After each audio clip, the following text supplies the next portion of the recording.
Avec ses 750 nouveaux logements, dont 35% en prix modéré d'accession à la propriété, la ZAC Carrez-Cantinol répond à deux besoins, celui de loger les habitants de la métropole à des prix accessibles, mais également celui de préserver les espaces naturels de la zone.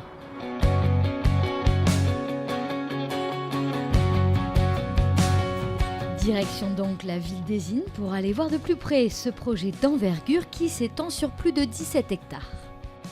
Les travaux ont déjà commencé et les premiers logements sont sortis de terre au début de l'année 2019. Des logements aux typologies variées pour répondre aux besoins des métropolitains.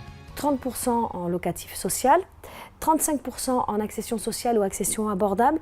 Donc en accession abordable et accession sociale, ce sont des prix maîtrisés. Il y a des maisons de typologie T4, T5 qui ont été vendues entre 180 000 et 230 000 euros. Il y a un enjeu très fort sur cette question de pouvoir pouvoir acheter son logement sur la métropole. Et ensuite, il y a 35% de logements en libre. Ça, c'est le marché libre et le prix du marché qui détermine le prix de sortie des logements. Une partie du projet a été classée zone naturelle. L'accent est donc mis sur la préservation de l'environnement. Ici, on a la rue Martin-Port, où on situe la rue Bertrand-Treillat, et on situe à ce niveau-là, où on donne sur les sources de Cantinol.